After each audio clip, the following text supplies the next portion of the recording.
Namaste. Welcome to Shakti Punch, Mithros. I am your host, Pranav. On this show, we go together hand in hand on a cosmic voyage to unravel the mysteries of reality through a dharmic or Indic perspective. We're talking reality, divinity, praxis. We're doing it all here together with my co-host, producer, Adi Parige. Adi, how are you? Very good. That, I have to say, was top 3 conch blow. It was a good one. Yeah. You know, because I didn't overthink it. You know what I mean? Sometimes you're like... We're here. We're doing it.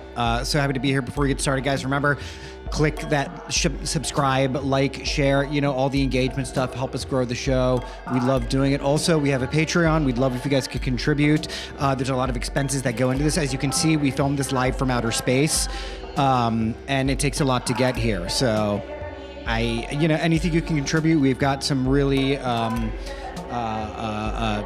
get some cheap stuff for the Conjus Indians out there. You know what I mean? $1.08, that's nothing. We can all contribute to that.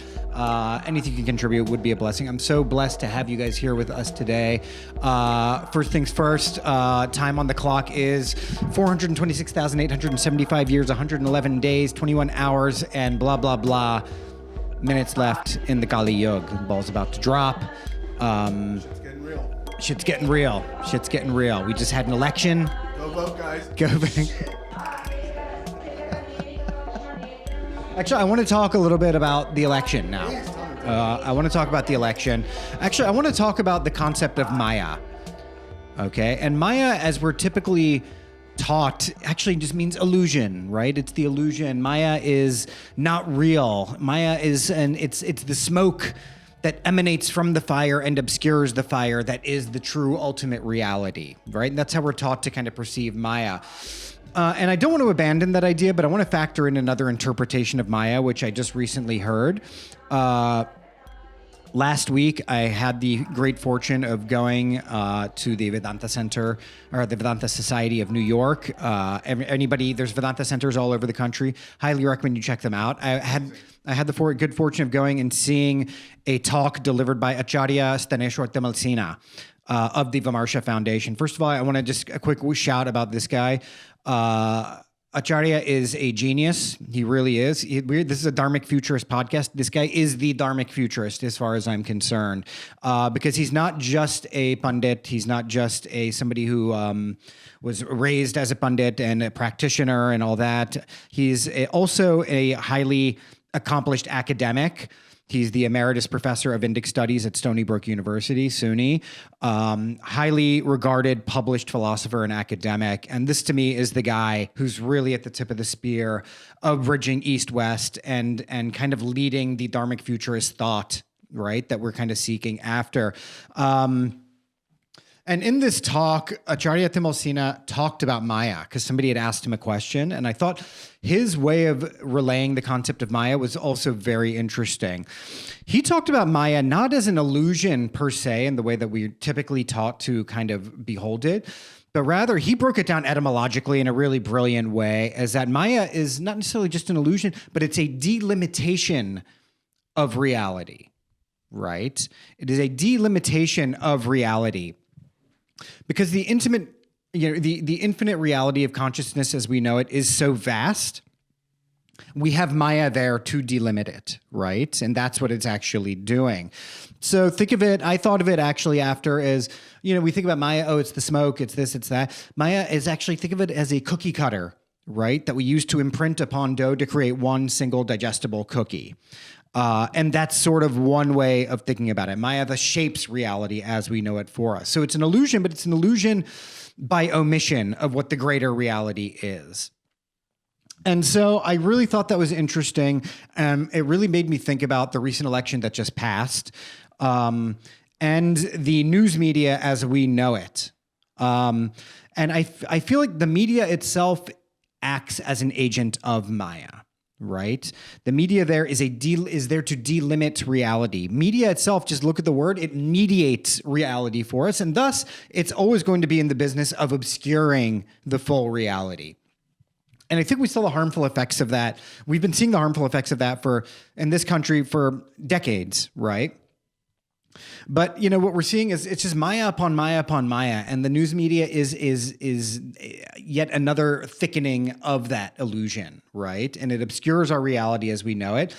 And I feel like so many poor political choices that have been made in this country are as a result of this media Maya that I call it, right? Countless poor political decisions that have led to we've been lied into so many wars and different conflicts, and the way we behold different global conflicts is all mediated by the media. That teaches us how to think. It teaches us how to hate, how to love, all of that stuff. And it's really toxic, and it prevents us from making the most intelligent choices that we can.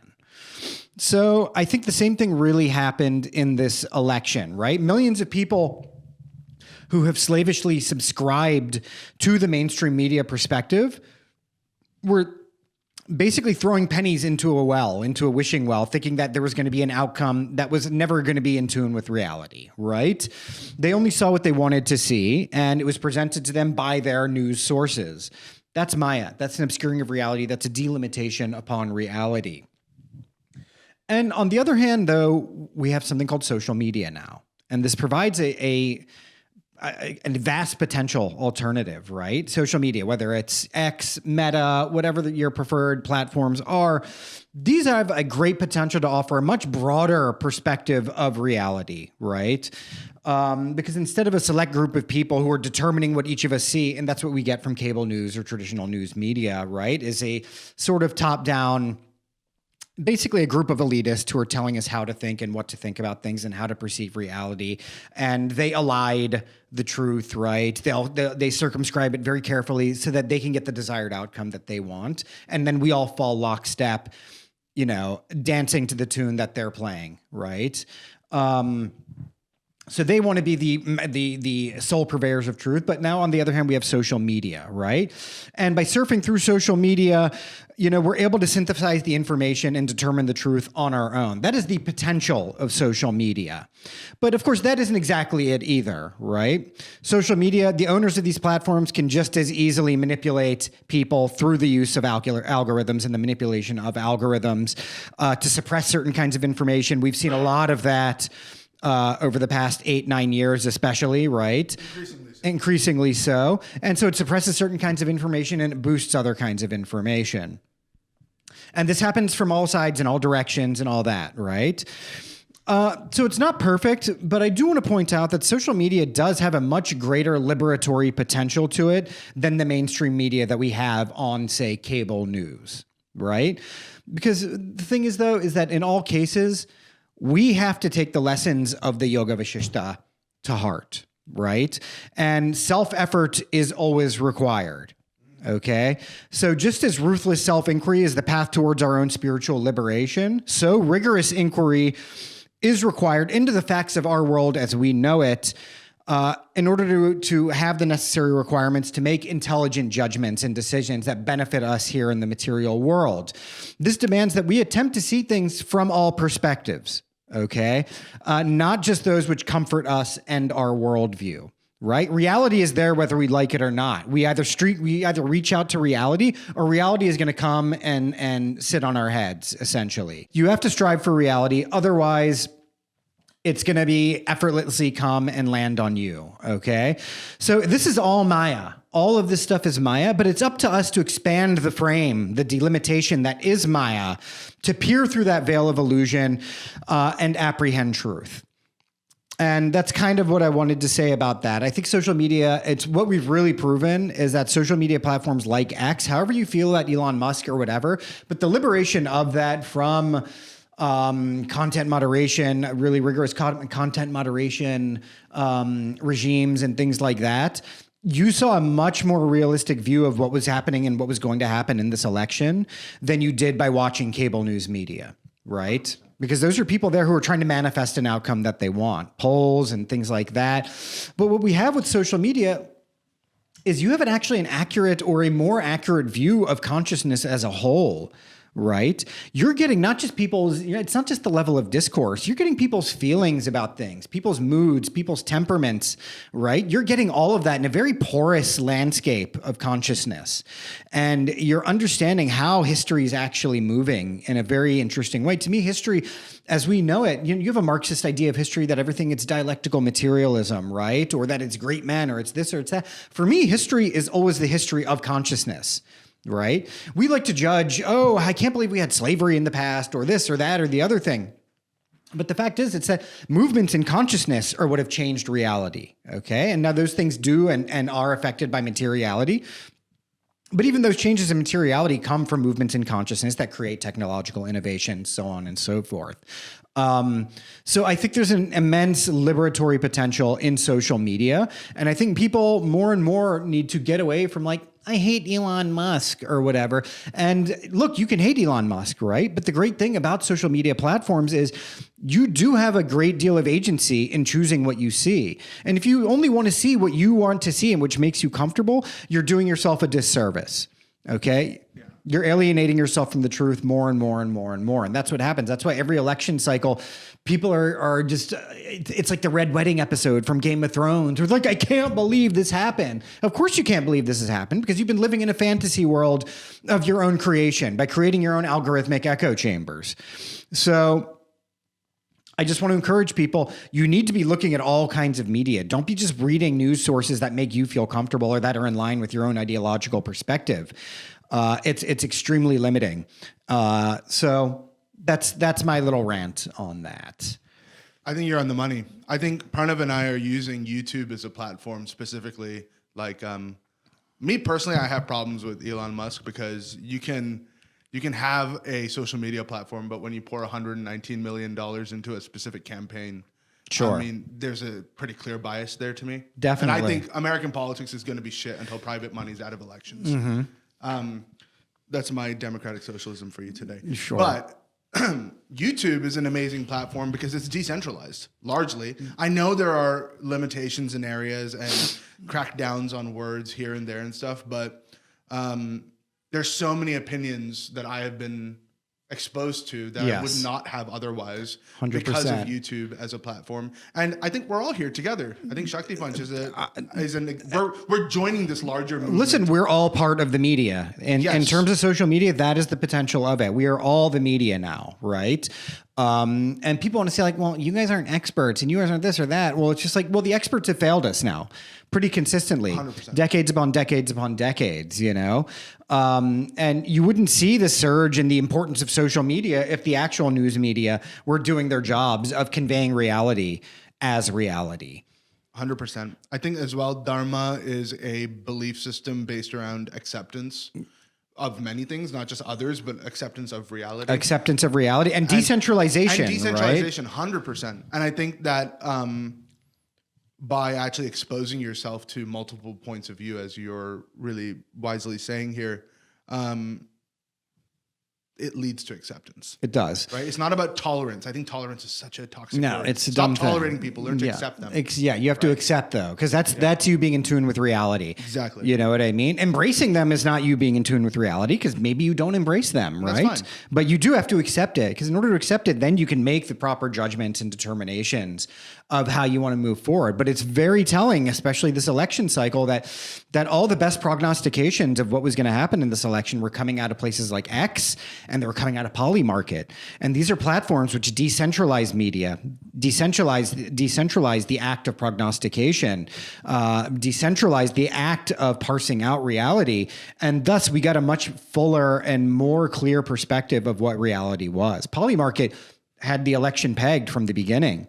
Right. And that's, I don't know if you know about Polymarket. It's actually a betting platform, right? It's a betting platform that anybody can go on and add their own prognostications for global events, essentially, including elections, things like that. No one should be betting on elections. So. Maybe not. I think that right? there's a large amount of swinging that can naturally lead to. Fair enough, right? But the fact is, the decentralization of that platform, and because it has that profit motive incentive there, actually allows you to get a very clear view, right? People are coming in with their most honest takes because they're trying to make money. You know what I mean? I got a question for you. Yeah. Do you think there's any? I'm just thinking about this tolerance, acceptance, and embracing, as you brought, and there's an interesting threefold. Yeah. Do you think there's a relationship there between the Gunas and the ideas of tolerance, acceptance, and embracing? No, it's hard. I can't immediately track that myself. Fair enough. I think there is to a degree. I'd like to hear your perspective on that. I think tolerance is. I think the embracing is actually kind of thamasic in many ways. Yeah. Right. It's attachment. Okay. Right. It's and it a lot of embracing also leads to a lot of one-sided opinion making. Okay. See, I would say it's rajasic, right? Because that's the one that's where you're very inflamed and very passionate. That's and what I would attached. say tolerance is personally. So I was going to say tolerance would be more tamasic, actually. Interesting. Yeah. Because it's kind of more of an inert quality. Yes. Acceptance would be, that is the sattvic thing, right? Exactly. You accept everything as it comes, good or bad, right? And you are in one with it, right? In the sense that like you're able to allow it to come in and look at it objectively and observe reality happening as objectively as possible. But that's an interesting thought. And I want to hear from our friends here. Yeah. Our Shishya Nation, which we've been forgetting to say. I know. Shishya Nation, we need you in here contributing as well. Yeah, a little thought experiment. Because we did just kind of come out right now off the dome and be like acceptance, tolerance, embracing, and which is great because that's what we're doing here. We're spontaneously creating 100%. Concept. Yeah. And I wonder how that would actually track with the Gunas. Yeah. It's and a I'm not great saying they're a question. perfect parallel. I'm just saying there's an interesting relationship. No, yeah. I'm glad you brought that up, and I appreciate your elaboration on that as well. Yeah. It's going to give me a lot to think about. If there's one thing I can say, guys, it's a good time to get into meditation and practice and praxis. Definitely. It's a wild world out there. There's a lot of blaming going around. 100%. Give people the space to express themselves the way they need to. Right. I think that's another good thing about social media. Yes. I'm seeing a lot of different expressions of what's happening, and that's healthy because it's forming a more three-dimensional view for me. 100%. With my own individual view, you know? 100%. I mean, I'm a comedian, so a lot of the reactions that I'm seeing, because these are people who just refuse to actually have a grip on reality. And even after the results are in, they're just clinging to a perspective, right? Instead of just being like, holy shit, maybe I need to pivot and readjust my mindset on this. They're just digging their heels in even further into the illusion, right? Instead of trying to accept the reality, right? And to me, for me, it's all quite entertaining. You know, I mean, it was such a violent victory in terms of winning both the popular and the electoral college. A slap in the face of liberal America. 100%. A slap in the face of not even liberal America so much as liberal media to me, right? And that's to me kind of what inspired me to want to talk about this today, because it's really about the media not wanting to accept what's actually happening in the country, right? Yeah. And it's them and their decision to elide reality, right? And to obscure reality a little bit in order to try and manifest an outcome that they thought was good. And that's what ended up kind of biting them in the ass. And they all look like fools in the end. Yeah. And, you know, they got a fool's justice. You know, they really got a fool's justice. So, yeah. But they're already starting more Maya. The corporate wing of the Democrats is already starting more Maya experiments on us. Of course. Kamala Harris has announced herself as the leader of like the resistance now. It's like, please get out of this game, guys. Yeah, I know. Seriously, get out of this game. I don't want them anymore. I don't want. My opinions are coming out now. No, please let the opinions fly. I think the whole resistance movement has been a sham from the beginning, right?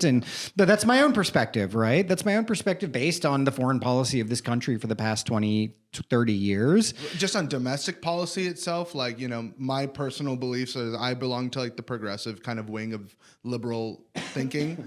But it sucks for me because we're not even able to have conversations within that side of the politics against the corporate wing, which is, I mean, the biggest wing of the corporate wing of the Democrats is their media. Yes. Right? So it sucks that we can't even have these discussions because they just mute us. Yeah. That's where, you know, more power they to really what you were saying, tried. They really tried to piggyback a neoconservative, horrible foreign policy agenda upon domestic progressive issues. And that's why they were so adamant on portraying literally more than half of the country as somehow gnarly racists, right? Such a fallacy. Which is just such an incredible fallacy and really an injustice and an unjust way of turning the knives onto what's actually the majority of the country now and saying that they're all necessarily racist or bigoted or whatever it is. It's the economy, stupid. It's the economy, stupid, and it's our foreign policy, stupid. Oh my God, yeah, you know. Hey, we are 20 minutes deep. So cool. Let's get into it, guys. I want to talk about sickness. Let's talk about sickness, disease, ailments. Whoa. Getting into the Yoga Vashishta now, guys. So let's talk about the Yoga Vashishta, guys. Let's talk about what it says about disease, both mental and physical ailments, and the origins of disease. So at one point, Lord Ram asked Vashishta, what are Vyadhis, illnesses, and what are Adhis, neuroses? Adi Parige, sorry, Adi. He's taking shots at you. Side of He it, is, for sure. which are described as psychic disorders and neuroses. And I think that is so valuable. And again, we're coming back around to this question of psychology and dharma, right? And Vashishta says both of these, both physical and mental ailments, are rooted in ignorance. Always everything with them. It all comes back around to our ignorance of our true realities and the true natures of ourselves, right?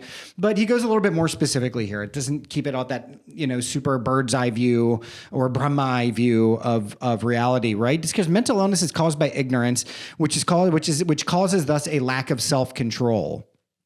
Right? Where we're constantly assailed by our likes and our dislikes, by our desires and our lack of fulfillment. And these are the things that thicken our sense of delusion and ultimately lead to madness. And if you think about it, there is a lot of truth to this, right? Now we're talking about a perspective on medicine and illness and disease that's probably at least 3,000 years old, but it's being, delivered to us in something that's over 1,000 years old now, right? In the Yoga Vashishta.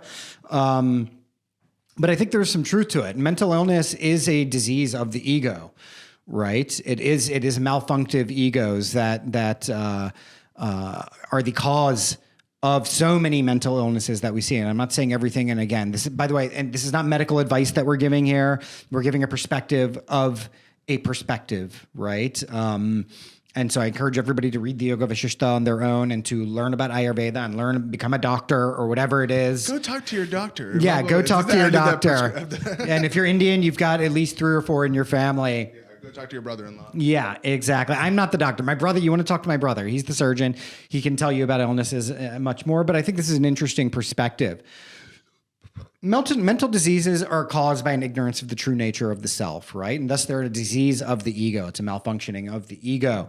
Likewise, though, interestingly enough, Vashishta also says that physical ailments are also caused by a lack of self-control, are also caused by this ignorance, which lead to a lack of self-control, which leads to things like improper eating and nutritional habits, unhealthy environments, and then wicked thoughts. And I think to me, that's actually quite fascinating. And I could say from firsthand experience that I know people directly in my own life who have had extreme OCD. And thus because of that, ailments start to manifest in their bodies, which they go to doctors and they don't know what they are, right? They don't necessarily always know what it is. They'll have chronic aches and chronic pains and things like that. And now it's all been categorized as something generally called fibromyalgia, right? Which is kind of it's kind of a phantom disease. It's just kind of a term that they've decided to put on something that they don't actually know the cause of, right? But it is kind of psychosomatic, which is something that Vashishta talks about here, because he then breaks down the illnesses into those which are ordinary, called, quote, ordinary, and those which are serious. Ordinary ones are the ones that are within our control, and the latter ones, the quote, serious illnesses, are congenital illnesses. Physical ailments are the things that we can prevent and that they're cured, and they're described as Vashishta as psychosomatic, right? They're kind of creations of our own habits and our own minds, actually, right? And those are things that can be cured, through psychosomatic things can be cured through, or non-psychosomatic things can be cured through different medicines, different kinds of baths, prayers, mantras, things like that. And he says other treatments that he says are laid out in medicinal treatises, right? So go to the Nalanda Review of Medicine or something, the Taxila Review of Medicine from, Scholarly journals. Yeah, 800 BC or something, right? But then Ram asks, okay, well, how are physical ailments caused by psychic disturbances, right? So how are our physical diseases caused by basically mental diseases? According to Vashishta, this happens by not following your path clearly and faithfully. And you can interpret, to me, I'm interpreting that as dharma, right?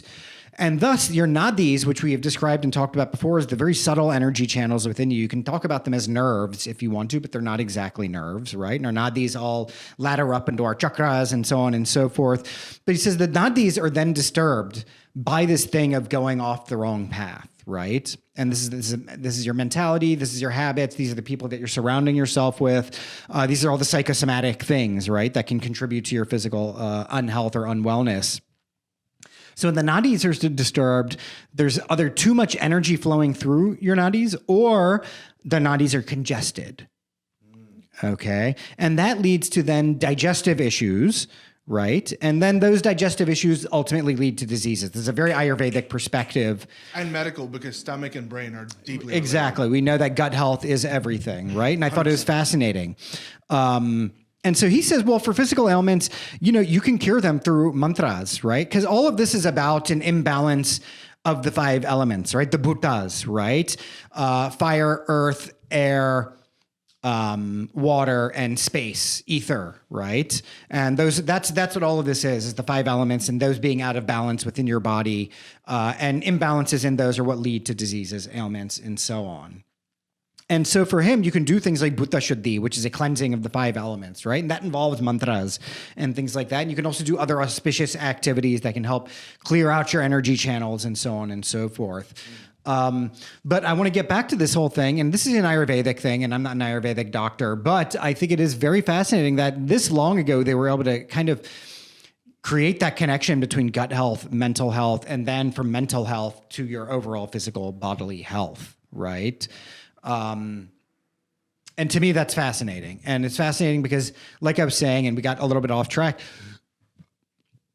there are so many people I know whose mental state of mind really does contribute to their physical well-being, right? And we get into a very important question here of how the mind and the body actually interact with each other and why things like exercise, right? Doing yoga, breath work, et cetera, pranayam, can contribute to your mental well-being.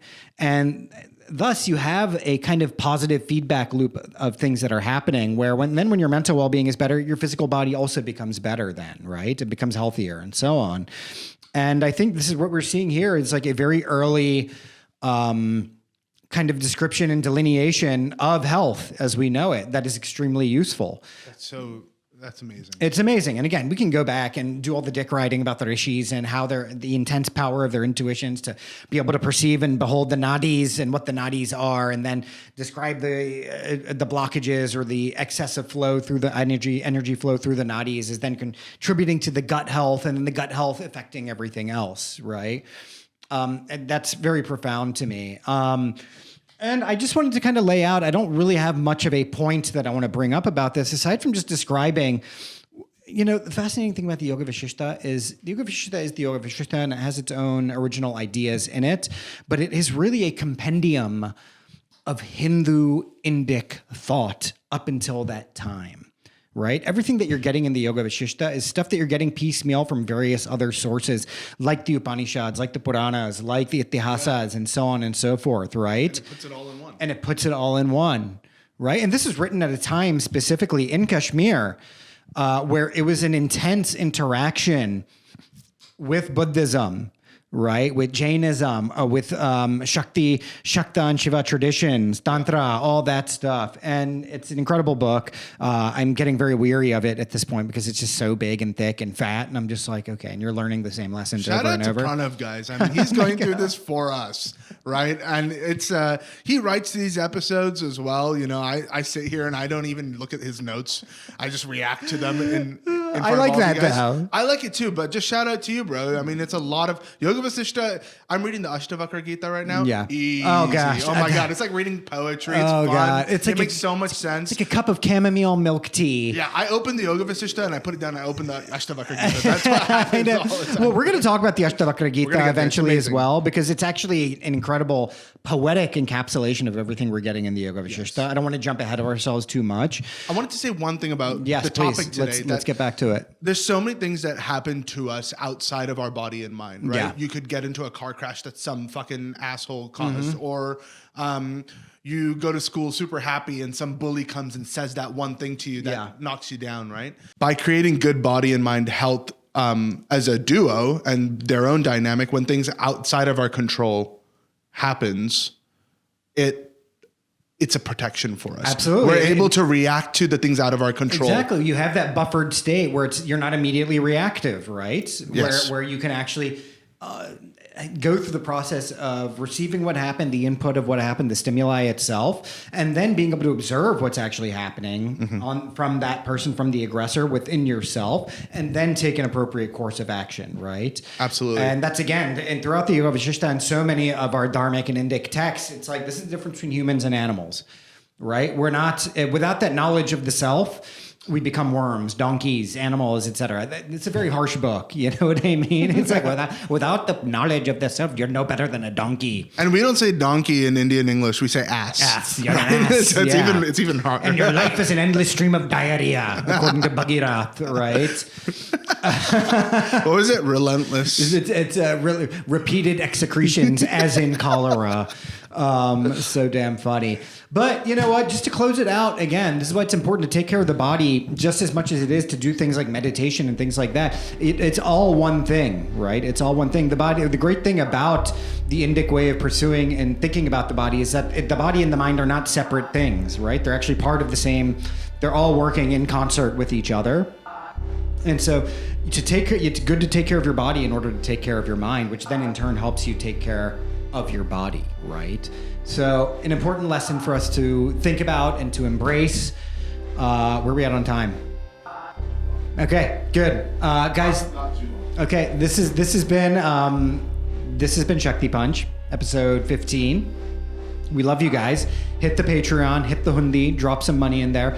Don't forget to tell your friends, like, share, and subscribe. We're going to be dropping a Discord chat soon as well for all the Patreon people, so we can all discuss these things on another platform together. And not everything has to happen in the comment section, but continue to please comment and DM us. We love you guys. Thank you so much for joining us. Om Namah Shivaya.